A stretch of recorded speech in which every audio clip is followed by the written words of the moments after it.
ما الذي يفرق بيننا وبينهم؟ منهج السلف، لأن السلف هم الذين فهموا الكتاب والسنة وساروا عليهما، فنحن نتبع السلف الصالح.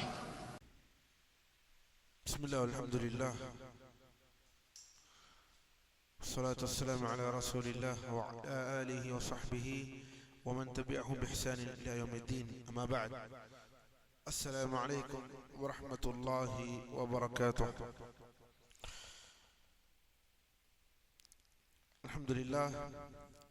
الله நடிகார்களே, துருசுல் முஹிம்மா லிஅம்மத்தில் உம்மah, உம்மத்தின் பொதுஜனத்திற்கான முக்கியமான பாடங்கள் என்ற நூல் ஷேகுல் இஸ்லாம் இப்னு பாஸ் ரஹ்மத்துல்லாஹி அலைஹி அவர்கள் எழுதின நூல்.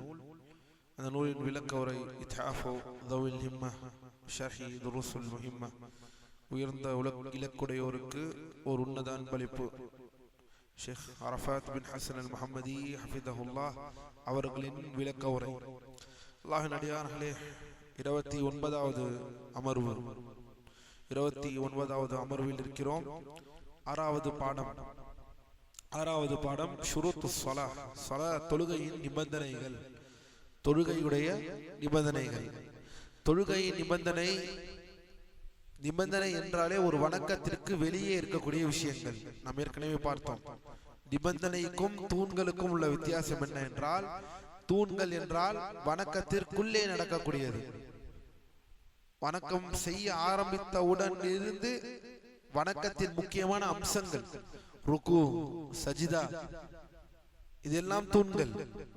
அதுவே நிபந்தனை என்றால் அந்த செயலை செய்வதற்கு முன்னால் வெளியே நாம் அந்த நிபந்தனைகளை அடைந்திருந்தால்தான் அதை நாம் செய்ய முடியும். அதை செய்தால் தொழுகை சரியானதாக ஆகும், ஒரு வணக்கம் சரியானதாக ஆகும். அதன் அடிப்படையில் இதுவரை நாம் பார்த்தது என்னென்ன தொழுகை நிபந்தனைகள் யாருக்கு தெரியும்?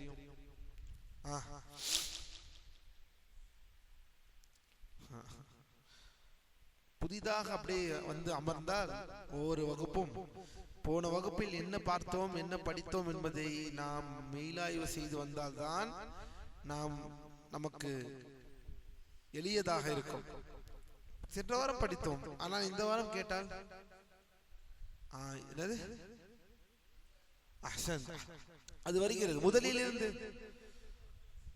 முதலில் அவர் இஸ்லாத்தில் இருக்க வேண்டும்,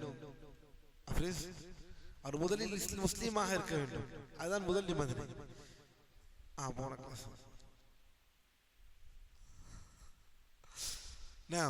முதலில் முஸ்லீமாக இருக்க வேண்டும். அடுத்து அல்-அக்ல், என்னது? புத்தி உடையவராக இருக்க வேண்டும். சரியா? சரி, புத்தி உடையவராக என்றால் என்ன அர்த்தம்? குழந்தைக்கு கூட புத்தி இருக்கும், சரியான பிள்ளையாக இருக்கும். அதனால தொழுது விட்டால் இல்லை. என்ன மூன்றாவது? அத்தமீஸ், பிரித்தறிதல். என்னது? பிரித்தறிதல், அந்த ஆற்றல் இருக்க வேண்டும். சரி, அடுத்தது நான்காவது ரஃஉல் ஹதஸ். அது என்ன ரஃஉல் ஹதஸ்? தூய்மையின்மை, அதாவது என்ன? தூய்மையின்மையை நீக்குதல், தூய்மையின்மையை நீக்க. சரி, இங்கே ஒரு கேள்வி.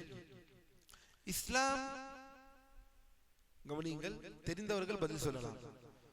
இஸ்லாம் நிபந்தனை, அக்ல் நிபந்தனை, அதாவது அக்ல் புத்தி நிபந்தனை, மூன்றாவது பிரித்தறிதல் நிபந்தனை, மூன்றாவது சொல்லிவிட்டு நான்காவதாக எதிலே சென்று விட்டார்கள் உலமாக்கள்? தூய்மையின்மை அகற்றுதல். ஏன் பருவ வயதை பற்றி ஏன் நிபந்தனையாக சொல்லவில்லை? அல் புலூக், பாலகனாக ஆக வேண்டும்.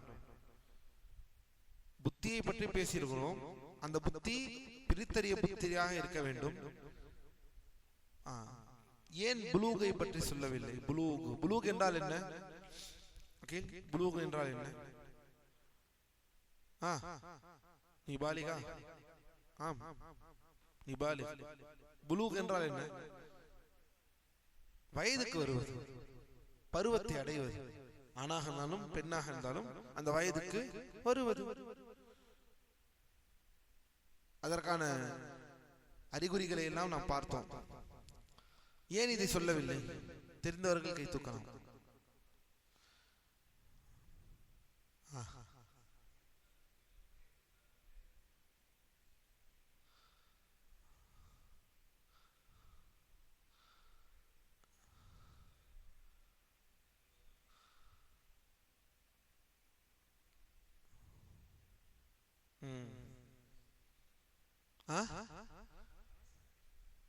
இல்லைக்கா, அது கண்டிஷன், அது ஒரு நிபந்தனை இல்லை என்பதற்கு இவ்வாறு சொல்வதை விட எவ்வாறு சொல்லலாம்? முதலில் நிபந்தனை என்றால் என்ன? இந்த நிபந்தனை இருந்து ஒருவர் அந்த செயலை செய்தால் அதற்கு அவர் கூலி கொடுக்கப்படும், அந்த வணக்கம் நிலை பெறும். அதற்கு பேர் தான் நிபந்தனை. நிபந்தனை என்பது இதை செய்தால்தான், இதெல்லாம் வந்தால்தான் இவருக்கு தொழுகையே கடமையாகும் என்று இல்லை. நம்ம பேசிக்கொள்வது என்ன? வயதை பற்றி, புலூகை பற்றி. வயதுக்கு வருவது என்பது எதற்கு?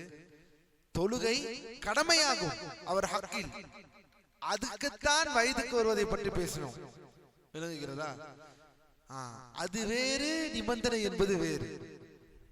இதனால் தான் உலமாக்கள் சொல்வார்கள், நிபந்தனை என்பதற்கு அர்த்தம் ஒரு செயல் எப்போது நம் தோல் புஜத்தில் கடமையாக ஆகிறது என்பதற்கு அல்ல நிபந்தனை. கடமை இல்லாமலேயே, கடமை என்ற அந்த வயதுக்கு வருவதற்கு முன்னாலேயே அந்த செயலை செய்தால் அந்த செயல் ஏற்றுக்கொள்ளப்படக்கூடிய செயலா, எனக்கு அந்த செயல் எனக்கு நிலை பெறுமா, அதற்குத்தான் நிபந்தனைகள். இதனால் தான் வயதுக்கு வந்ததை பெரிசாக என்னது நாம் பார்க்கவில்லை, அது நிபந்தனையில் வரவில்லை. ஆனால் எப்போது உங்களுக்கு தொழுகை என்பது உங்கள் தோளில் சுமக்கப்பட்ட ஒரு மாபெரும் ஒரு பொறுப்பு என்பதா என்றால் எப்போது வரும்? வயதுக்கு வந்தால் தான் வரும். வயதுக்கு நீங்கள் வர வேண்டும். ஆணாக இருக்கட்டும், பெண்ணாக இருக்கட்டும். இது வெறும் தொழுகை மட்டுமல்ல, எல்லா விஷயமும் இருக்கும். ஏனெனில் அந்த வயதுக்கு வந்த உடைய அடிப்படையில் தான் என்ன ஆகும்? அவளுக்கு அந்த பெண்ணுக்கோ அல்லது அந்த ஆணுக்கோ பேனாக்கள் எழுத ஆரம்பமாகும். அதுவரை பேனாக்கள் உயர்த்தப்பட்டிருக்கிறது. ருஃபியல் கலம்.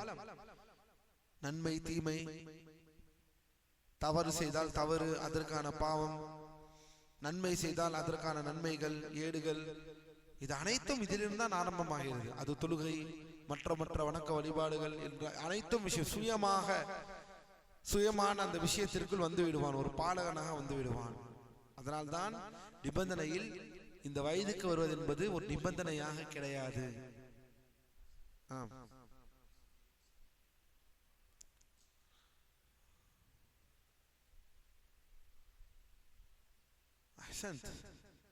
விளங்குதா இப்போ? أحسنت يا أخي. نعم. وإن كان فيه خلاف. என்ன கேள்வி கேட்டாரு? அப்போ அதனாலதான் உஸ்தாத் சிறிய பசங்களாம் சில நேரத்தில் தொழுவை வைக்கிறாங்களா?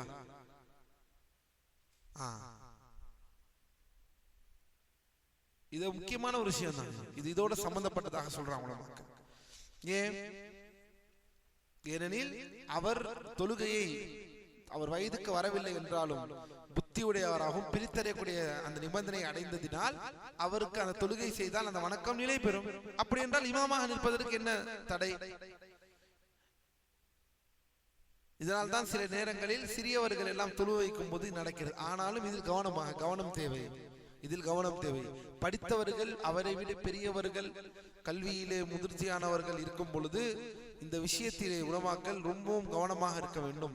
இவ்வாறு முன்னிறுத்துவது சரியாக இருக்காது. சில நேரம் மக்களுக்குடைய மாண்பு, மக்கள் அதை சரியான முறையில் எடுத்துக்கொள்ள வேண்டிய விஷயங்கள், இது அனைத்தையும் நாம் சரியாக பார்க்க வேண்டும் என்று சொல்கிறார்கள். சரி, அல்ஹம்துலில்லாஹ். இன்று நாம் பார்க்க வேண்டிய முக்கியமான நிபந்தனைகளில் ஒன்று. சரி, 5வது நிபந்தனை என்ன? அசுத்தத்தை அகற்றுதல்.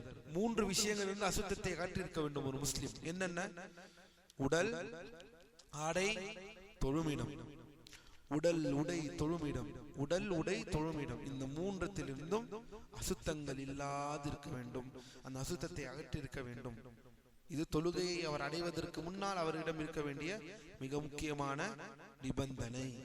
6வது, ஔராவை மறைத்தல். சத்ருல் ஔரா, ஔராவை மறைத்தல். அல்லாஹ்வின் அடியார்களே, ஔராவை மறைப்பது தொழுகையின் 6வது நிபந்தனையாகும். மேலும் இது அந்த ஔராவை மறைக்கக்கூடிய ஆற்றல் இருக்கும் பட்சத்தில் தான் அவர் இந்த நிபந்தனைக்கு உள்ளாக்கப்படுவார். அதையும் சொல்லிவிட்டார் உலமாக்கள். அந்த ஔராவை மறைக்க முடியாத மறைப்பதற்கான சில சந்தர்ப்பங்களில் அதற்கான சூழலே இல்லாமல் இருப்பார். ஒரு எடுத்துக்காட்டாக ஒரு பாலைவனத்தில் மாட்டிக்கொண்டார். அவரிடம் எந்த ஆடையும் இல்லாமல் போய்விட்டது. ஆடையெல்லாம் இதாகிவிட்டது.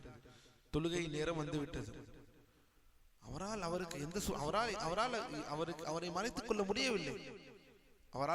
கொள்ள முடியவில்லை. இந்த நேரத்தில் அவர்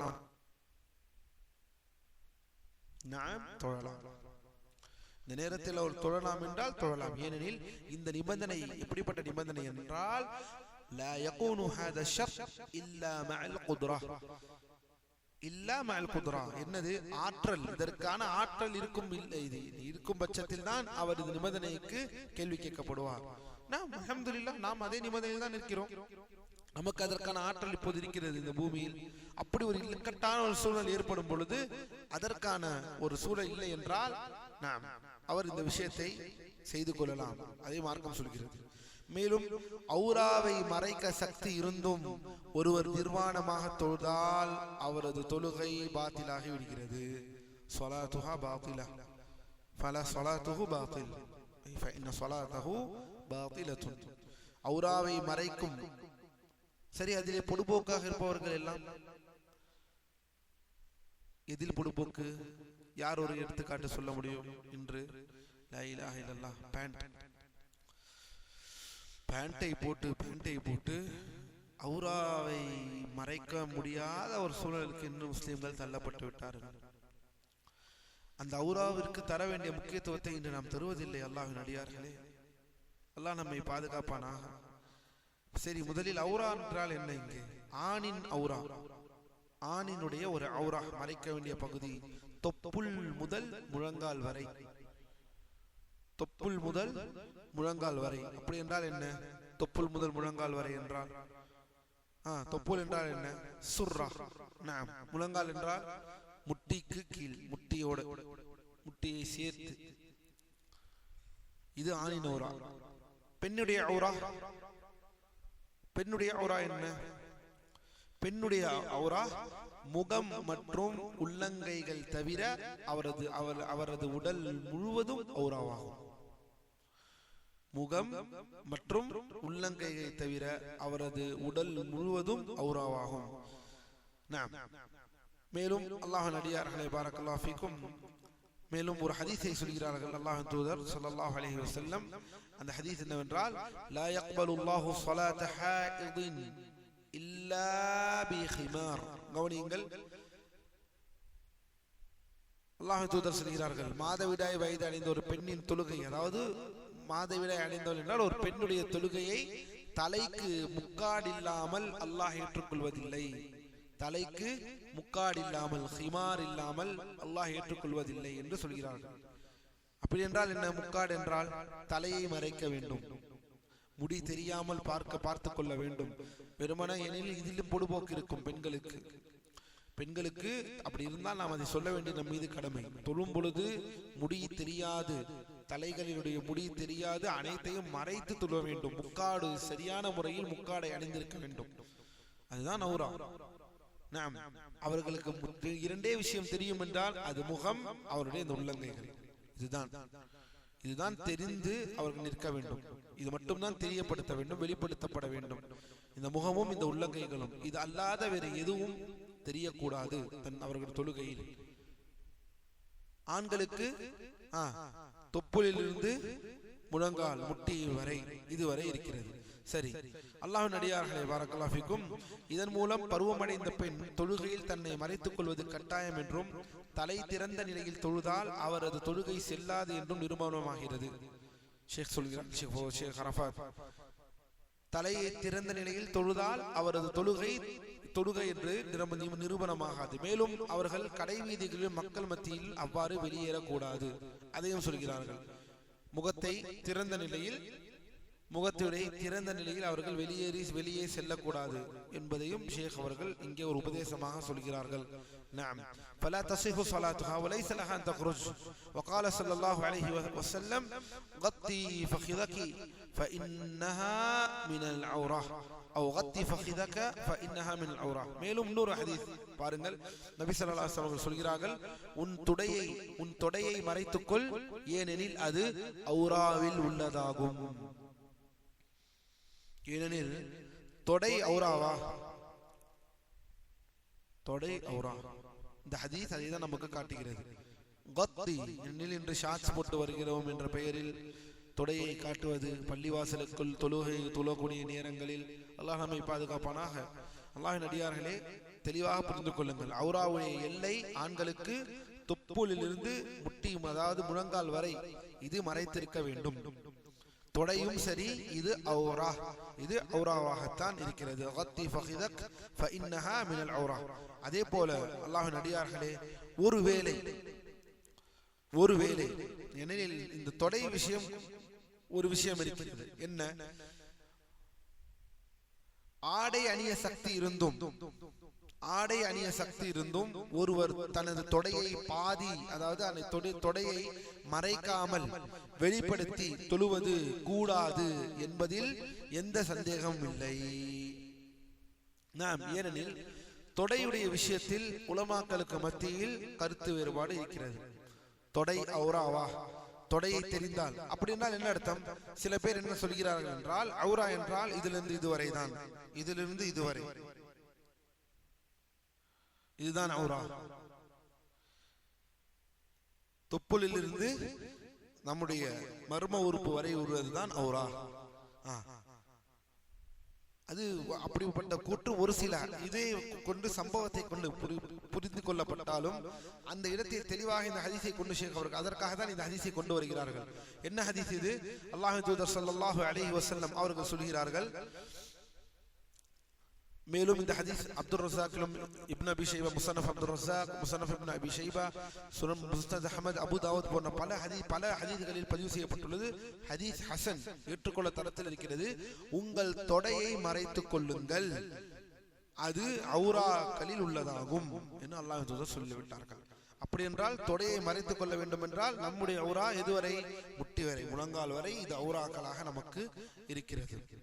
சரி, அடுத்ததாக பாருங்கள், இன்னொரு விஷயம் இருக்கிறது. பொதுவாக நாம் உம்ராவுக்கு செல்லும் பொழுது, உம்ராவில் இருக்கும் பொழுது என்ன செய்வோம்? தவாஃப் செய்வோம். தவாஃப் செய்யும் பொழுது என்ன செய்வோம்? வலது தோள்பட்டையா இடது தோள்பட்டையா? தோள்பட்டையை என்ன செய்வோம்? வெளிப்படுத்துவோம். இஹ்ராம் கட்டும் பொழுது என்ன செய்வோம்? ஒரு தோள்பட்டை என்ன செய்வோம்? வெளிப்படுத்தி செல்வோம். ஒரு தோள்பட்டை வெளிப்படுத்திக் கொள்வோம். சரியா? இந்த இடத்திலே ஒரு கேள்வி வருகிறது. என்னவென்றால், தோள்பட்டைகள் ஔராவா? இல்லை. ஆனால் பொதுவாகவே உம்ரா செய்பவர்களுக்கு தெரியும், தோள்பட்டை எந்த அளவிற்கு தவாஃப் வரை நாம் அதை திறந்து வைத்தாலும் தவாஃபை முடித்தவுடன் அந்த தொழுகையை தொழ வேண்டும் என்றால் உடனடியாக அந்த தோள்பட்டையை நாம் என்ன செய்ய வேண்டும்? மூடிக்கொள்ள வேண்டும் என்பது தெளிவாக மார்க்கத்தில் உள்ள ஒரு பொதுவான ஒரு விஷயம். தோள்பட்டையை திறந்த நிலையில், தோள்பட்டையை காட்டிய நிலையில் தொழுவதை நாம் என்ன செய்யக்கூடாது? அடிப்படையாக எடுத்துக்கொள்ளக் கூடாது. தோள்பட்டைகள் ஔராவில் மறைக்கப்பட வேண்டிய பகுதியில் சேராவிட்டாலும் தொழுகையில் அவற்றை கண்டிப்பாக மறைக்க வேண்டும் என்று ஷேக் தெளிவாக சொல்கிறார். ஏனெனில் இது எப்போது வரும்? நாம ஏன் நம்ம போட்டிருக்க ட்ரெஸ்ஸுக்கு நம்ம ஏன் தோள்பட்டையை மறைக்காம இருக்க போறோம்? இல்ல, அப்படி இல்ல. இது எங்க வரும் இந்த சட்டம்? உம்ராவிலே ஒரு நாள் முழுக்க இப்படிதான் இருப்பீர்கள். ஏன் 2 நாள் ஃபுல்லா இப்படிதான் இருப்பீங்க. எதுல இருப்போம்? இஹ்ராம் துணியில தான் இருப்போம். அப்படி இஹ்ராம் துணியில இருக்கும் பொழுது காபாவை வலம் வரும்போது தோள்பட்டையை, ஒரு தோள்பட்டையை நாம் வெளிக்காட்டி செல்வதுதான் வழக்கம். அதாவது இவ்வாறு கிராஸாக ஆகிடும், கீழே போயிடும். அக்குலுக்கு கீழ் போய் ஒரு விஷயம் இருக்கும். இந்த எல்லாம் திறந்த நிலையில் இருக்கும். இவ்வாறு ஆகும் பொழுது, இந்த இதையில் ஆகும் பொழுது நாம் தொழுகும் பொழுது மறைத்துக் கொள்ள வேண்டும் என்று மார்க்கம் சொல்கிறது. ஏன்? அல்லாஹ்வின் தூதர் ஸல்லல்லாஹு அலைஹி வஸல்லம் அவர்கள் சொல்கிறார்கள், லா யுஸல்லி அஹதுக்கும் ஃபி ثوبில் வாஹிதி லைஸ அலா ஆதிகைஹி மின்ஹு ஷைஉன். பாருங்கள், உங்களில் எவரும் தன் இரு தோள்களிலும் எதையும் போர்த்தி கொள்ளாமல் ஒரே ஆடையுடன் தொழ வேண்டாம். பாருங்கள், இரு தோள்பட்டையை எதையும் போர்த்தி கொள்ளாமல், மறைத்துக் கொள்ளாமல் நீங்கள் தொழாதீர்கள். அப்படின்னா என்ன அர்த்தம்? சில பேர் கேட்கலாம், அதாவது கீழாடை வரை தொப்புள் வரை மறைத்துக் கொண்டு வெளி உடம்பில் நாம் நினைத்தபடி தொழலாம் என்றால் தொழக்கூடாது. அது ஒரு அதபும் அல்ல, அது ஒரு சரியான ஒரு விஷயமும் அல்ல என்பதை மார்க்கம் தெளிவாக உணர்த்துகிறது. உங்களில் எவரும் ஒரே ஆடை இருக்கும் பொழுது அதை உங்கள் தோள்களில் எதையும் போர்த்தி கொள்ளாமல் நீங்கள் தொழ வேண்டாம். இதிலிருந்து என்ன தெரிகிறது என்றால், தொழுகையில் தோள்பட்டைகளை மறைப்பது கட்டாயம், வாஜிப் என்று நிரூபணமாகிறது. ஒருவர் தோள்பட்டையை மறைக்காமல் தொழுதால் அது ஒரு கடமையை விட்டதற்காகும். ஆனால் தொப்புள்களுக்கும் முழங்கால்களுக்கும் இடைப்பட்ட ஔராவை திறந்து தொழுதால் அவரது தொழுகை முற்றிலும் செல்லாது. என்ன வித்தியாசம்? தோள்பட்டையை மறைக்காமல் அவர் தொழுது விட்டார் என்றால், ஷோல்டரை மறைக்காமல் தொழுது விட்டார் என்றால் அவர் ஒரு வாஜிபை விட்டு விட்டார். ஆனால் அதனால் தொழுகை பாத்திலாகி விடுமா என்றால் தொழுகை பாத்திலாகாது. ஆனால் எப்போது பாத்திலாகும்? நீங்கள் ஔராவை மறைக்காமல் தொழுது விட்டீர்கள் என்றால் தான் தொழுகை பாத்திலாகிவிடும், தொழுகை நிலை பெறாது. ஔரா என்றால் இங்க என்ன? பெண்களுக்கு முகம் கைகளை தவிர முழு உடம்பும் பெண்களுக்கு ஔரா, பெண்களுக்கு ஔராவாக தான் இருக்கிறது. சரி, 6வது நிபந்தனை முடிந்து விட்டது. 7வது நிபந்தனை, வேறு என்ன நிபந்தனை இருக்கலாம்? சரி, 6 நிபந்தனை யார் மறுபடியும் வரிசைப்படுத்துவார்கள்? 6 நிபந்தனையும் யார் வரிசைப்படுத்துவார்கள்?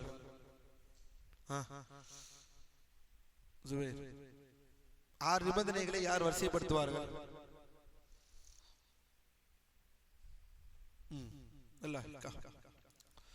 இஸ்லாம் முதலில் ஒரு முஸ்லிமாக இருக்க வேண்டும். முதலில் முஸ்லிமாக இருக்க வேண்டும். 2 அறிவு, புத்தி, அல்-அக்ல். 3 அத்-தமீஸ், என்னது? பிரித்தறிதல். 4 தூய்மையின்மையை அகற்றுதல். தூய்மையின்மையை அகற்றுதல் அது என்ன? ரஃபுல் ஹதஸ், சிறுந்தொடக்கு பெருந்தொடக்கு, சிறிய தூய்மையற்ற நிலை, பெரிய தூய்மையற்ற நிலை, இந்த நிலையிலிருந்து அகற்றுதல். அப்படின்னா என்ன அர்த்தம்? எடுத்துக்காட்டு, தூய்மையின்மை அகற்றுதல் என்றால் என்ன என்ன சொல்ல வருகிறோம்? காட்டு பிரிதல், இச்சை நீர் வெளியேறுதல், இதெல்லாம் உதுவை முறிக்கக்கூடிய விஷயங்கள். காற்று பிரிந்தால் உது முறிந்துவிடும். இச்சை நீர் என்றால் என்ன?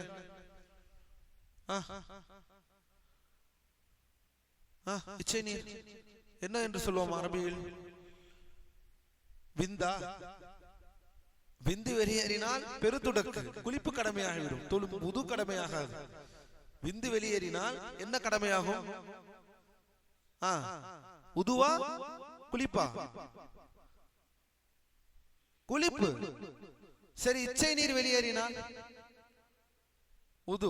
இச்சை நீர் என்றால் என்ன? மதி.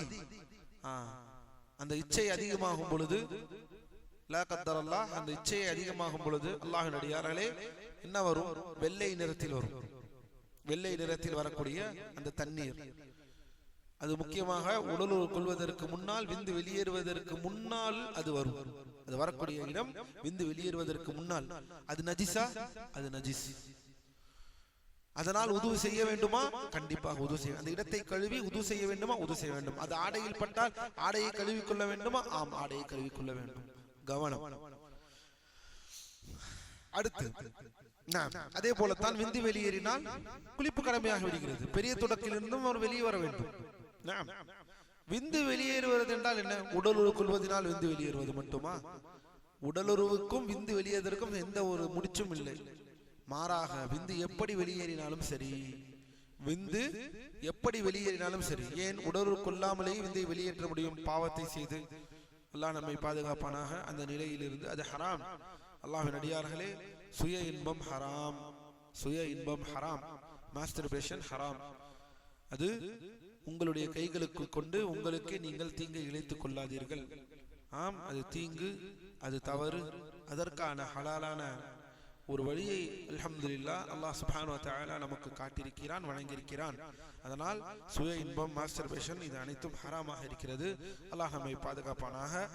அடுத்ததாக இன்னொரு விஷயம், அப்படி வெளியேறும் பொழுது, விந்து வெளியேறும் பொழுது அது கடமையாக்கும். அப்படி என்றால் அது சரியான ஒரு நிலையில் இருக்கும் பொழுது, அப்படி என்றால் சரியான நிலையில் இருந்தால் விந்து வெளியேறும் பொழுது அந்த சுகத்தை உணர முடியும். ஆனால் எப்போது ஒருவரிடம் விந்து வெளியேறும் பொழுது அந்த சுகத்தை அவர் உணரவில்லையோ, அப்படி என்றால் அவர் நோயாளி, அவர் தெரிந்து வெளியேற்றவில்லை. ஆம், உலமாக்கள் இதை விளக்குகிறார்கள். விந்து வெளியேறக்கூடிய விஷயத்தில் யாருக்கு நோயின் அடிப்படையாக தானாக வர வைக்க முடியவில்லை என்றாலும் அதுவாக வருகிறது, அது வரும் பொழுதும் அவருக்கு எந்த விதமான ஒரு சுகமும் இல்லாமல் இருக்கும் பட்சத்தில் அது அவர் நோயாளியாக அவர் பார்க்கப்படுவார். இந்த நேரத்தில் அல்லாஹ் அவரை மன்னிக்கிறான். முக்கியமாக விந்து வெளியேறுவது என்பது இந்த அடிப்படை விஷயம். அவர் அந்த சுகத்தை உணர்ந்திருக்க வேண்டும், அவராக அதை செய்திருக்க வேண்டும். இப்படி இருக்கும் பட்சத்தில் விந்து வெளியேறினால் உங்களுக்கு தொழுகை, அந்த தொழுகையை நீங்கள் தொழ முடியாது, நீங்கள் குளிக்கும் வரை. சரி, அடுத்ததாக நாம் இப்போது பார்த்தது ஆறாவதாக இன்னும் ஒன்று இருக்கிறது, அசுத்தத்தை அகற்றுதல். அசுத்தத்தை அகற்றுதல். சரி, அசுத்தத்தை அகற்றுதலில் ஒரு விஷயம் பார்த்தோம் போன வாரம். தெரிந்து செய்தால், தெரியாமல் செய்தால். தெரிந்தே அசுத்தத்தை அகற்றாமல் என்னுடைய உடலிலோ அல்லது என்னுடைய ஆடையிலோ அல்லது நான் தொழக்கூடிய இடத்திலோ ஒரு அசுத்தம் நஜிஸ் இருக்கிறது, அதை நான் தெரிந்தே இருக்கிறது என்பதை தெரிந்தும் நான் தொழுகிறேன் என்றால் அது அந்த தொழுகையா, அந்த அமல் நிலை பெறாது. சரி, அதுவே தெரியாமல் தொழுது விட்டார், தொழுதற்கு பிறகு அவருக்கு தெரிகிறது, அவர் திருப்பி தொழ தேவை இல்லை. அதிகமான கேள்வி இதுதான். இந்த மாதிரி இருந்துச்சு, ஆடையில இருந்துச்சு, நான் பார்த்தேன், அது இதாயிடுச்சு, இப்ப நான் மறுபடியும் தொழணுமா?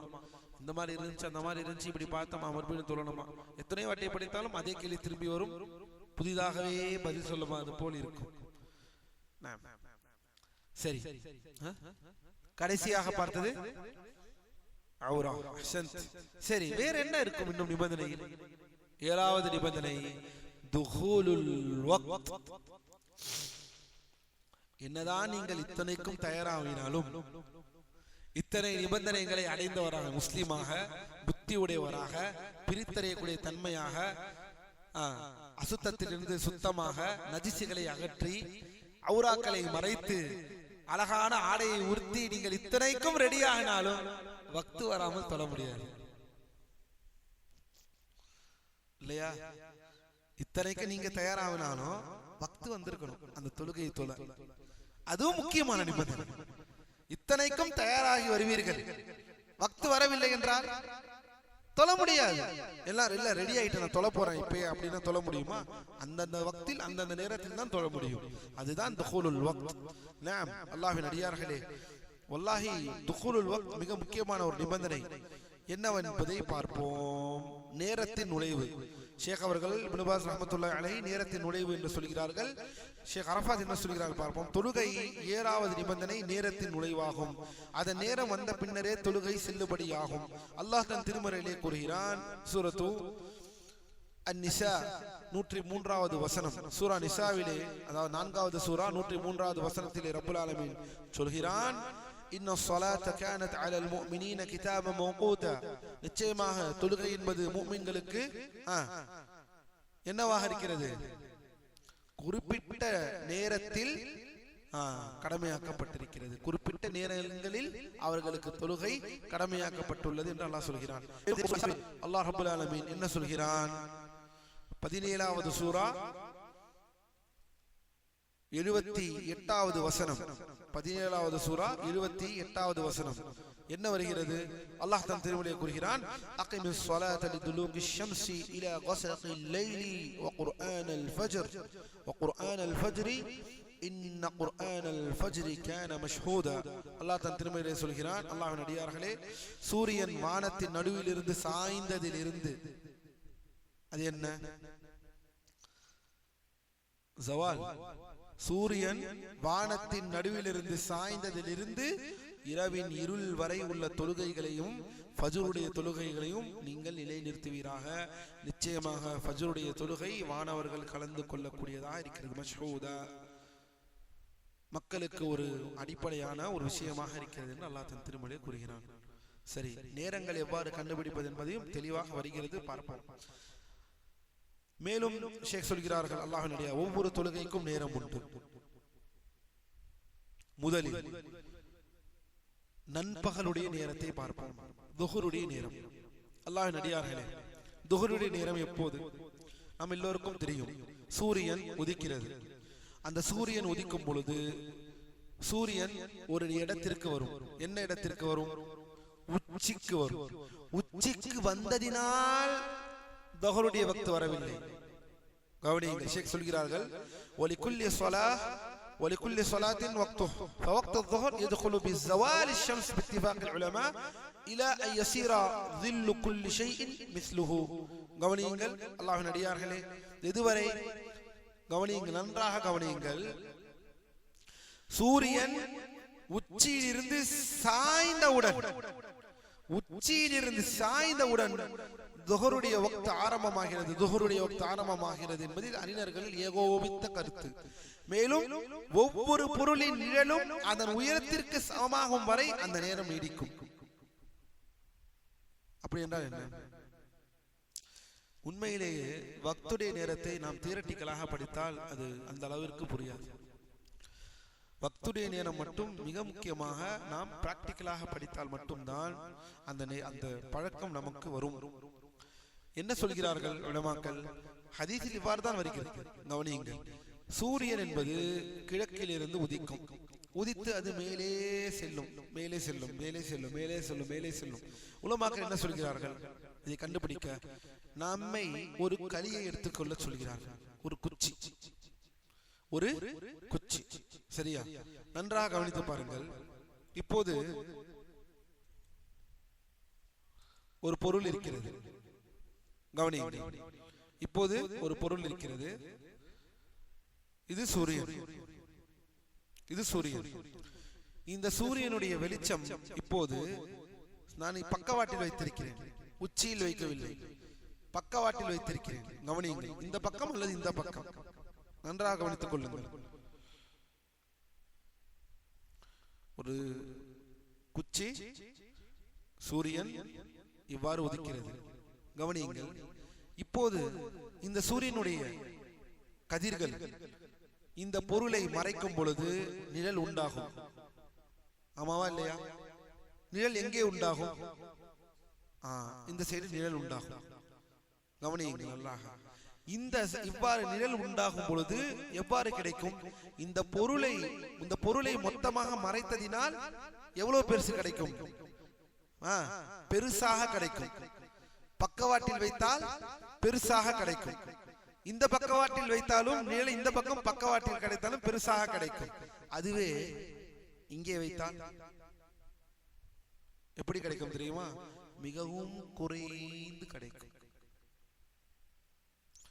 இது இன்னும் தெரியணும் என்றால் வீட்டில் போய் டார்ச் லைட் அடிங்க. டார்ச் லைட் இருக்காங்க, டார்ச் லைட். அதை கூட நீங்கள் வைத்து செக் பண்ணி கொள்ளலாம். ஃபிளாஷ் லைட், டார்ச் லைட்டை எடுத்து நீங்கள் என்ன செய்யுங்கள்? இப்படி அடித்து பாருங்கள், மேலும் இப்படி அடித்து பாருங்கள். இப்படி நீங்கள் அடித்தால் வட்டம் இவ்வாறு பெருசாக ஒரு வட்டம் வளையும். அதுவே நீங்கள் இப்படி அடித்து பாருங்கள், வெறுமன சின்னதாக அந்த ஓட்டை தான் இருக்கும். நான் இது எதற்காக சொல்கிறேன்? ஒரு களியை எடுத்துக்கொள்ளுங்கள். ஒரு களியை நடுவிலே உங்களுடைய வீட்டிலோ இல்லது வெளியிலோ தெருவிலோ நீங்கள் நடுவிலே சொருவிக் கொள்ளுங்கள். சொருவி கொண்டதற்கு பிறகு சூரியன் உதிக்கும். உதித்து உதித்து உதித்து உதித்து இந்த உதிக்கக்கூடிய நேரங்கள் களியுடைய நிழல் எவ்வாறு இருக்கும்? பெருசு பெருசாக இருக்கும். ஆனால் சூரியன் மேலே வர மேலே வர மேலே வர மேலே வர என்னவாகும்? மிகவும் குறைவாக ஆகிவிடும். அப்படின்னா என்ன அர்த்தம்? இப்போது சூரியன் நேர் உச்சியில் இருக்கிறது. இப்போது துஹர் தொழுகை ஆரம்பிக்கவில்லை. உச்சியிலிருந்து ஆரம்பித்ததற்கு பிறகு சூரியன் இங்கே அடித்திருந்த நிழல் இப்போது இந்த பக்கம் அடித்திருந்ததா? அது உச்சியிலிருந்து நகர ஆரம்பித்ததிலிருந்து துஹர் வக்த் ஆரம்பமாகிறது. அது எனக்கு இங்கே இப்போது எப்படி ரிஃப்ளெக்ட் ஆகும், எனக்கு இங்கே எப்படி பிரதிபலிக்கும்?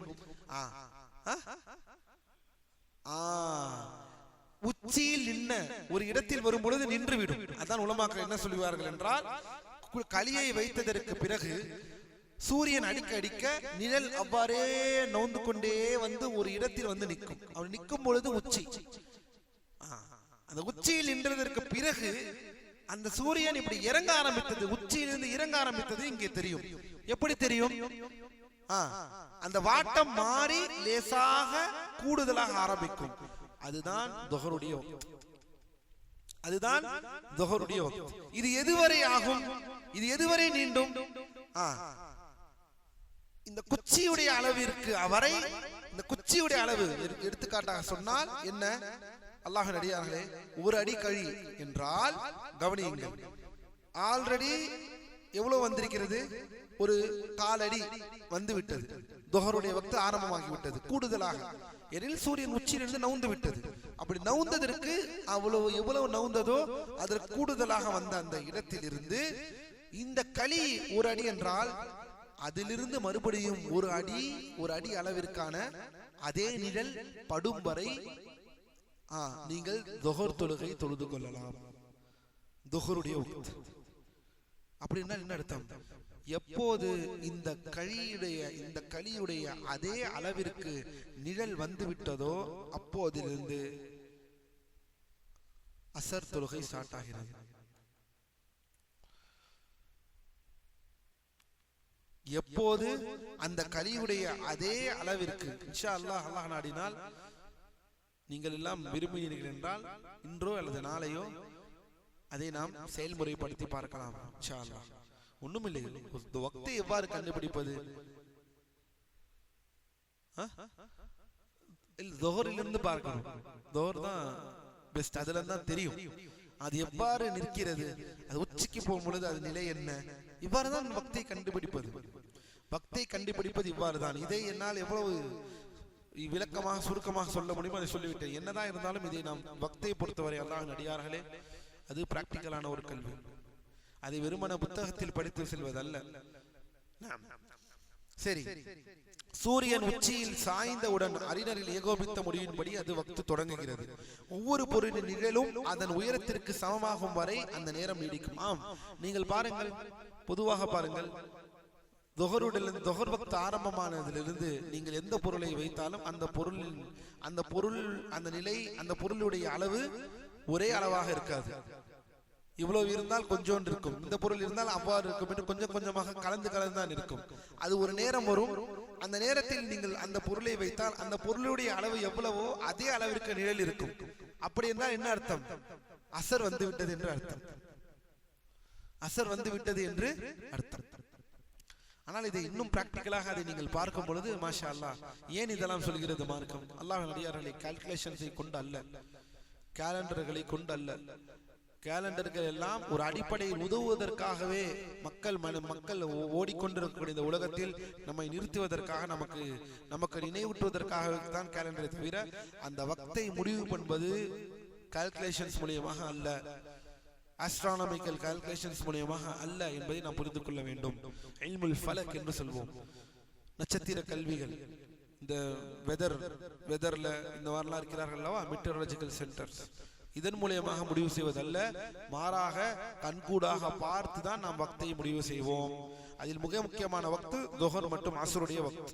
மேலும் அஸ்ருடைய வக்தை சொல்கிறார்கள் ஷேக், அஸ்ர் தொழுகை நேரம் துஹர் தொழுகை நேரம் முடிந்தவுடன் சில பேர் நினைத்துக் கொள்கிறார்கள் இரண்டு தொழுகை நேரத்திற்கு மத்தியில் ஒரு நேரம் இருக்கிறது. அப்படி எல்லாம் இல்லை. துஹர் தொழுகை முடிந்து விட்டது என்றால் என்ன தொழுகை? அஸ்ர் தொழுகை நேரம் ஆரம்பமாகிவிட்டது. இல்லை இல்லை, இந்த இடத்தில் துஹரும் தொழ முடியாது, அஸ்ரும் தொழ முடியாது, அப்படி எல்லாம் ஒன்றும் இல்லை. அல்லாஹ்வின் அடியார்களே, 5 வக்தும் இவ்வாறு தான் சொல்லணும் நம்முடைய வாழ்க்கை. துஹர் முடிந்து விட்டது என்றால் அஸ்ர் வக்து வந்து விட்டது என்று அர்த்தம். அஸ்ர் வந்து விட்டது என்றால், அஸ்ர் முடிந்து விட்டது என்றால் மக்ரிப் வந்து விட்டது என்று அர்த்தம். சரி, மக்ரிப் வந்து விட்டது என்றால் இஷா வந்து விட்டது என்று அர்த்தம். சரி, அப்போ ஃபஜ்ருக்கு ஃபஜ்ருடைய வக்து வருவதற்கு முன்னால் வரை, அதான் சொல்வதற்கு முன்னால் வரை இஷா தொழலாமா? 2 மணி 3 மணி இந்த அடிப்படையில் பார்த்தால் ஆம் தொழலாம். அதை ஷேக் பின்னால் சொல்கிறார்கள், பார்ப்போம் இன்ஷா அல்லாஹ்.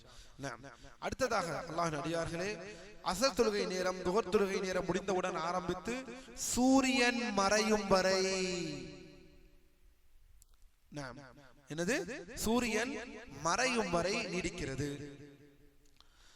ஆனால் இங்கு அல்லாஹ்வின் அடியார்களே, சூரியன் மறையும் வரை நீடிக்கிறது, வக்து நீடிக்கிறது. ஆனால் சூரியன் மஞ்சள் நிறமாக மாறாமல் வெண்மையாகவும் தூய்மையாகவும் இருக்கும் பொழுது தொழுவதுதான் முஸ்தஹப்பாக விரும்பத்தக்கதாக இருக்கிறது. அஸர் தொழுகை, ஆம், ஏனெனில் அஸர் தொழுகை உலமாக்கள் இரண்டாக பிரிக்கிறார்கள். ஒன்று அல் வக்துல் முக்தார், மற்றொன்று அல் வக்து தரூரா. வக்துல் முக்தார் என்றால் விரும்பத்தக்க நேரம், விரும்புவதற்குரிய நேரம். வக்துல் முக்தார் ஏன் என்பதை பார்ப்போம். வக்துல் முக்தார் முடிந்ததற்கு பிறகு, அது என்ன வக்துல் முக்தார்? இந்த இடத்தில் சூரியன் மஞ்சள் நிறமாக மாறாமல் வெண்மையாகவும் தூய்மையாகவும் இருக்கும் பொழுது தொழுவதுதான் விரும்பத்தக்க நேரம். அப்படி என்றால் என்ன? அஸருடைய வக்து ஆரம்பமாகி 3:30 சரியா, 3:30 மணி, 3:30 மணியிலிருந்து ஆரம்பித்து சூரியனுடைய அதோடைய நிறம் மஞ்சள் நிறமாக மாறாது வெண்மையாக நல்ல தூய்மையாக பளிச்சென்று இருக்கக்கூடிய அந்த நேரம் தான் அஸரை தொழுவதற்கு உகந்த நேரம். அப்படி என்றால் என்ன அர்த்தம்? விரைவாக தொழுவது, அதுதான் உகந்த நேரமாக இருக்கிறது. ஏன் அல்லாஹ்வின் அடியார்களே, இதுவே தெளிவு செய்யப்பட்ட நேரமாகும். இது அறிஞர்கள் ஏகோபித்த முடிவாகும்.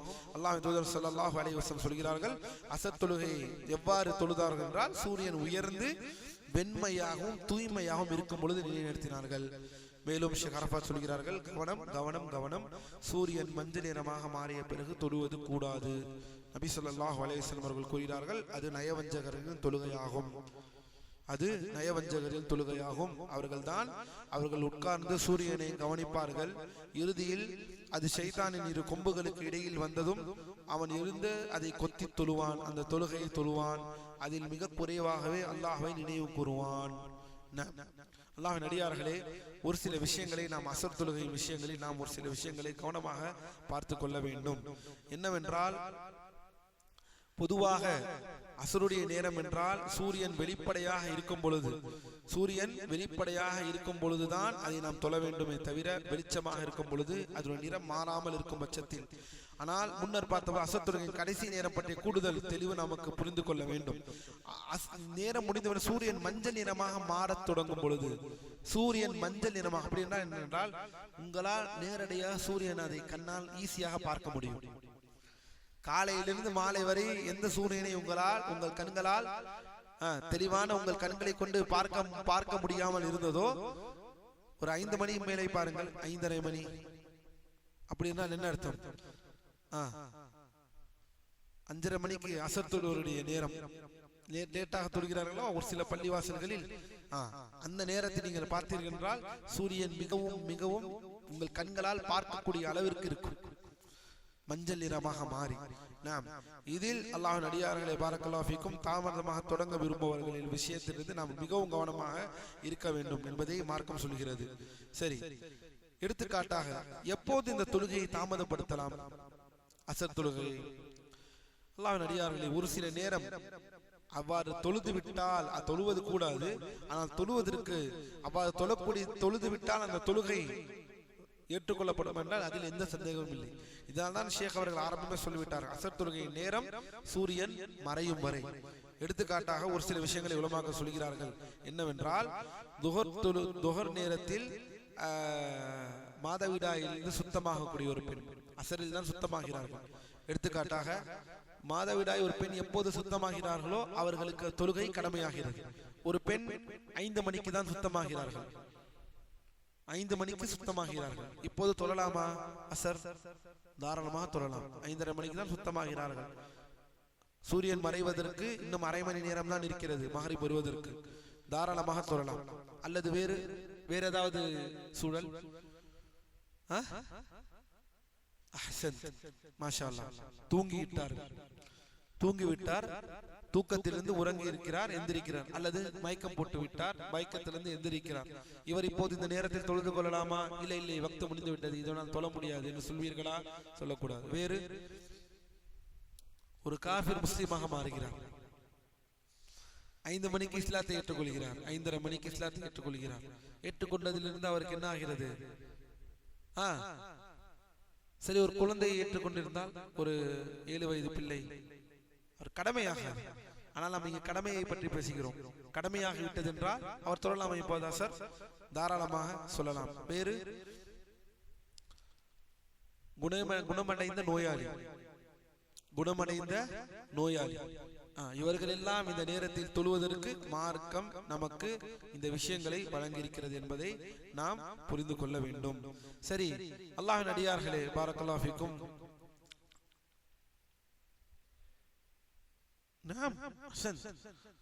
பயணம், பிரயாணத்தில் இருக்கக்கூடியவர்கள். சரி, துஹர் அஸ்ர் முடிந்து விட்டது. மகரிபுடைய தொழுகை நேரத்திற்கு வருவோம். மகரிபுடைய தொழுகை நேரம், அல்லாஹ்வின் அடியார்களே, சூரியன் மறைந்தவுடன் ஆரம்பித்து, இது அறிஞர்கள் ஏகோபித்த முடிவு, இஜ்மா. மேலும் அந்த சிவப்பு நிற வானம், செந்நிற சுடர், சிவப்பு நிற வானம், ஷஃபக் அல் அஹ்மர், அது மறையும் வரை இந்த நேரம் நீடிக்கும். அது மறைந்து விட்டால் அந்த சிவப்பு நிற செவ்வானம், சிவப்பு நிற வானம், இதெல்லாம் ஒரு நாளாவது பார்க்க வேண்டும். அல்லாஹ்வின் அடியார்களே, அல்லாஹ்வுடைய அத்தாட்சிகள், இதை கூட பார்க்காமல் நம் வாழ்க்கை இவ்வாறே வாழ்ந்து கொண்டே இருந்தால் எப்போதுதான் இந்த வக்தை எல்லாம் பார்ப்பது? நமக்கு மத்தியில் அல்லாஹ் சொல்கிறான், உங்களை சுற்றி ஆயத், அல்லாஹ்வுடைய ஆயத்துகள், அல்லாஹ்வுடைய அத்தியாயங்கள் நமக்கு சுற்றி இருக்கத்தான் செய்கிறது. ஆனால் எதை பார்க்க, நாம் தான் போனையே பார்த்து கொண்டிருக்கிறோமே 24 மணி நேரமும். மனிதன் போனிலும், இன்ஸ்டாகிராமிலும், வாட்ஸ்அப்பிலும், பேஸ்புக்கிலும், ட்விட்டரிலுமே தன் நேரத்தை கழிக்கும் பொழுது இந்த அத்தாட்சிகளை, இந்த அழகிய ஆயத்துக்களை எல்லாம் என்றாவது நாம் பார்க்க ஆசைப்பட்டுள்ளதுண்டா? சூரியன் உச்சியிலிருந்து சென்று அந்த நிழல் மாறும் நேரத்தில் துஹர் ஆரம்பிக்கிறது. அது அவ்வாறு ஆரம்பித்து எந்த கடியை வைத்தோமோ அதே நீண்ட அளவிற்கு, அதே அளவிற்கு அந்த நிழல் எக்ஸ்டெண்ட் ஆனால், அந்த நிழல் நீட்டிப்பு ஆனால் அசர் தொழுகை ஆரம்பமாகிறது. அதிலிருந்து சூரியன் வெளிச்சமாக இருக்கும் வரை, நன்றாக அது நிறம் மாறாமல் இருக்கும் வரை, வெண்மையாக இருக்கும் வரை தேர்ந்தெடுக்கப்பட்ட நேரமான அசர் தொழுகை இருக்கிறது. அதோடு சூரியன் மஞ்சள் நிறமாக ஆகிவிட்டால் கவனமாக இருக்க வேண்டும். முடியாதவர்கள் தொழுது கொள்ளலாம். சூரியன் மறையும் வரை, சூரியன் மறைந்ததிலிருந்து செந்நிற சுடர், அந்த செவ்வானம், அந்த சிவப்பு நிற வானம் மறையும் வரை இஷா தொழுகை, அதாவது அந்த கருநிறம் வந்துவிடும், இஷாவுடைய அந்த கருநிறம் வந்துவிடும். இதெல்லாம் எப்போது பார்ப்போம் அல்லாஹ்வின் அடியார்களே? இதெல்லாம் எப்போது பார்ப்போம்? இதெல்லாம் பார்க்க வேண்டும், இதற்கெல்லாம் ஆசைப்பட வேண்டும். இவ்வாறுதான் சலஃபுகள் தன் பிள்ளைகளை வளர்த்தார்கள். முற்காலத்தில் இதையெல்லாம் வக்துகளை கண்டுபிடிப்பது என்பது மாபெரும் ஒரு பயிற்சி, தெரியுமா? இன்று சோம்பேறிகளாக ஆக்கிவிட்டது நம்மை. எது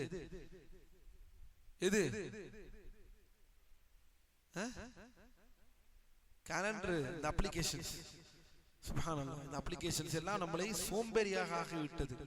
நம்மளை வக்தை கண்டுபிடிப்பதிலிருந்து நம்மை சோம்பேறியாக ஆக்கிவிட்டது. இன்னும் சொல்ல போனால், கேலண்டரிலே யாராவது ஒரு தவறாக மாற்றினாலும் கண்டுபிடிக்க முடியாத அளவிற்கு தான், அந்த அளவிற்கு சார்ந்து விட்டோம். அந்த அளவிற்கு முற்றிலுமாக நாம் சார்ந்து விட்டோம் இந்த கேலண்டர்களில். ஆனால் மார்க்கம் சொல்கிறது, கண்களால் பார்த்து முடிவு செய்வதுதான் இந்த வக்துகள். அல்லாஹ் நமக்கு இந்த விஷயத்திலே தெளிவை வழங்குவானாக. மேலும் அடுத்ததாக பார்த்தோம் என்றால், அல்லாஹ்வின் இஷா தொழுகை நேரம் செந்நிற சுடர் மறைந்ததிலிருந்து ஃபஜ்ர் தொழுகை வரை இஷா தொழுகை நேரம் நீடிக்கும் என்பதே சரியான கருத்தாகும். ஷேக் அரஃபாத் சொல்கிறார்கள், ஃபஜ்ர் தொழுகை நேரம் வரும் வரை இஷா தொழுகை நேரம் இருக்கிறது என்பதுதான் சரியான கருத்தாகும் என்று சொல்கிறார்கள்.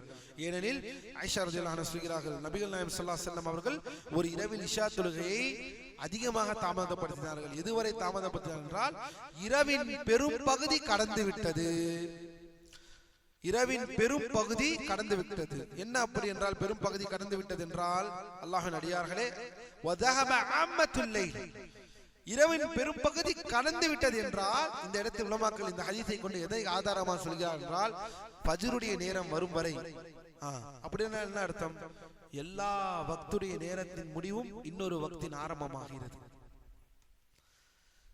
எல்லா வக்துடைய நேரத்தின் முடிவிலும் ஒவ்வொரு புது வக்தினுடைய ஆரம்பம் ஆகிறது. இதுதான் இந்த 5 வேளை தொழுகை. சொல்ல முடியுமா அப்படி?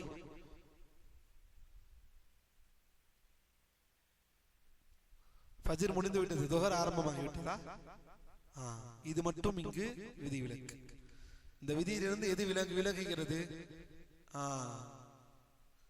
ஆனால் துஹரில் இருந்து ஆரம்பமானால் ஃபஜ்ர் வரை இதே சுழற்சி தான்.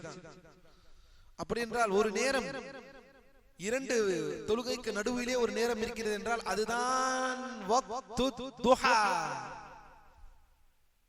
ஸலாத்து அத்-துஹா. சூரியன் என்ன உதித்ததிலிருந்து, சூரியன் உதித்ததிலிருந்து, கவனமாக கேளுங்கள், சூரியன் உதித்ததிலிருந்து சூரியன் உச்சியில் சென்று அது சாய்ந்த வரை இந்த நேரம் தான், இந்த சவாலுடைய நேரம் தான் என்ன, எந்தவித தொழுகையும் இல்லாத ஒரு நேரம், கடமையான தொழுகை. உபரி தொழுகை தொழுது கொள்ளலாம். அல்லாஹ்வின் அடியார்களே, இரவின் பெரும் பகுதி கடந்து விட்டது என்பதை அடையாளமாக வைக்கிறார்கள். இரவின் நடுப்பகுதிக்கு முன் தொழுவது மிகவும் பாதுகாப்பானது என்று ஷேக் சொல்கிறார்கள். அதில் மாற்று கருத்து இல்லை.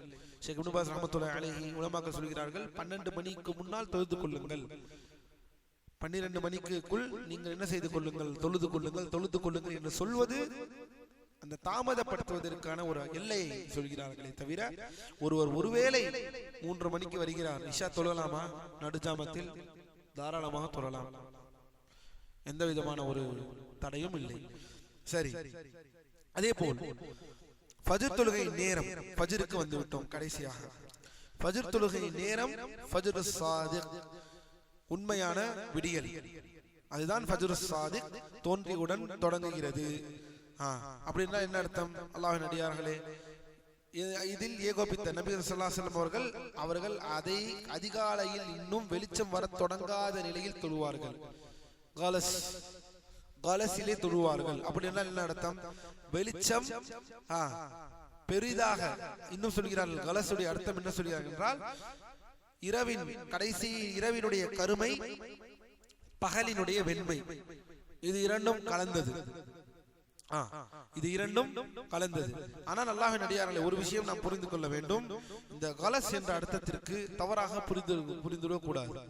அப்படி என்றால் 4:30 மணிக்கும் 4:30 மணிக்கும் 4:15க்கும் தொழுபவர்களோடு நாம் இந்த விஷயத்தை பார்க்க கூடாது. அவர்கள் இருட்டில் தொழுதார் என்றால் எல்லாமே இருட்டு தான்.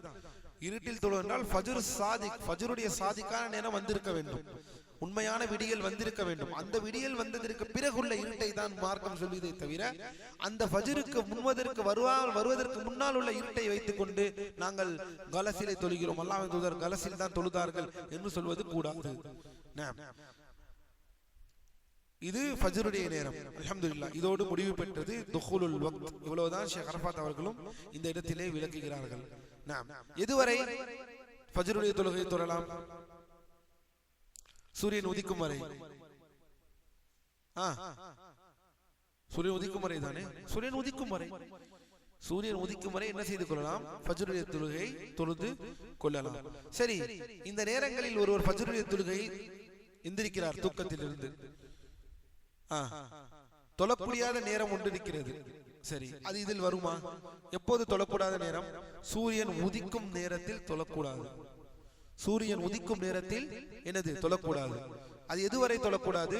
அது ஒரு பனைமரை ஓடை அளவிற்கான அதாவது ஒரு 10 நிமிடம் அளவு சொல்கிற உலமாக்கள். அது உதித்தது ஆரம்பித்தது ஒரு 10 நிமிடம் தாண்டி வரக்கூடிய அந்த உதயத்திலிருந்து தான் நாம் மற்ற தொழுகை தொழ வேண்டும் என்று இருக்கிறது. ஆனால் இது யாருக்கு பொருந்தும்? இது தூக்கத்தில் ஒருவர் எந்திரிக்கிறார் ஃபஜ்ருடைய நேரத்தில், கரெக்டாக 6 மணிக்கு சூரியன் உதயம் என்றால் 5:58க்கு எந்திரிக்கிறார். எந்திரித்து அவர் காத்திருக்க வேண்டுமா உது செய்துவிட்டு? இல்லை. அல்லாஹ்வின் அடியார்களே, கடமையான தொழுகை நேரும் பொழுது தடுக்கப்பட்ட தொழுகையுடைய நேரம் என்பதற்கும் இதற்கும் எந்த சம்பந்தமும் இல்லை. கவனமாக கேட்டுக்கொள்ளுங்கள். ஒருவர் ஃபஜ்ர் தொழுகைக்கு லேட்டாக எந்திரிக்கிறார், 6 மணிக்கு எந்திரிக்கிறார், 6 மணி சூரியன் உதயமாயிற்று, சூரியன் உதய நேரத்தில் தொழக்கூடாது, அது உங்களுக்கு இல்லை. கடமையான தொழுகை தொழுவதற்கு நேரம் எந்த விதமான தடுப்பும் கிடையாது. ஏனெனில் அந்த நேரம் முடிந்து விட்டது, அவருக்கான நேரம் முடிந்து விட்டது. அதை நினைவுக்கு கொண்டு வந்த உடனே அல்லாஹ் நம்மை தொழ சொல்கிறார்கள். அவர் அதை தொழட்டும், அவர் அதை நினைவூட்டிக் கொண்டால். இந்த ஹதீஸை கொண்டு ஆதாரமா சொல்கிறார். அதனால் 6 மணி வரை 6:15 மணி வரை காத்திருக்க வேண்டும் என்ற அர்த்தம் எல்லாம் கிடையாது. எந்திரித்தவுடன் தொழ வேண்டும். உங்களால் ஃபஜ்ருடைய நேரத்தை தவற விட்டீர்கள் என்றால் எந்திரித்தவுடன் நீங்கள் தொழுது கொள்ளுங்கள். அல்லாஹ்வின் அடியார்களே, அடுத்ததாக மிக முக்கியமான நிபந்தனை, இன்ஷா அல்லாஹ், அல்லாஹ் நாடினால் அதை நாம் நாளை பார்ப்போம் இன்ஷா அல்லாஹ் தஆலா. அதுதான் இஸ்திக்பால் கிப்லா. உண்மையை சொல்ல போனால் கொள்கைக்கும் ஃபிக்ஹுக்கும் உள்ள வித்தியாசம் கல்வியிலே எவ்வாறு என்றால், அல்லாஹ்வின் அடியார்களே, கொள்கை மிகவும் எளிதாக இறங்கக்கூடியது. கொள்கை மிகவும் எளிமையாக புரிந்து கொள்ளக்கூடியது, எளிதாக இறங்கக்கூடியது. ஆனால் ஃபிக்ஹ் அப்படி இல்லை. கொஞ்சமாக படித்தாலும் அதை சரியான முறையில் படிக்க வேண்டும். அதிகமாக ஏற்றுக்கொண்டால் புரிவதற்கு சற்று இதாக ஆகிவிடும். அதனால் அல்லாஹ் நாடினால் நாளைய வகுப்பில் மீதமுள்ள நிபந்தனைகளை நாம் பார்த்து முடித்து விடுவோம். அதுதான் இஸ்திக்பாலுல் கிப்லா. இஸ்திக்பாலுல் கிப்லா, அது என்ன இஸ்திக்பாலுல் கிப்லா பார்ப்போம் இன்ஷா அல்லாஹ். நாளை பார்ப்போம் பிஇذنில்லாஹ். தொழுகையின் மீதமுள்ள நிபந்தனைகளை அல்லாஹ் நாடினால் நாளை பார்ப்போம். சுப்ஹானக்கல்லாஹும்ம வபிஹம்திக அஷ்ஹது அல்லா இலாஹா இல்லா அன்த அஸ்தக்ஃபிருக வ அத்தூபு இலைக். نقول بيننا وبينكم السلف، بيننا وبينكم الكتب. كان أحمد يقول البدع بيننا وبينكم الجنائز.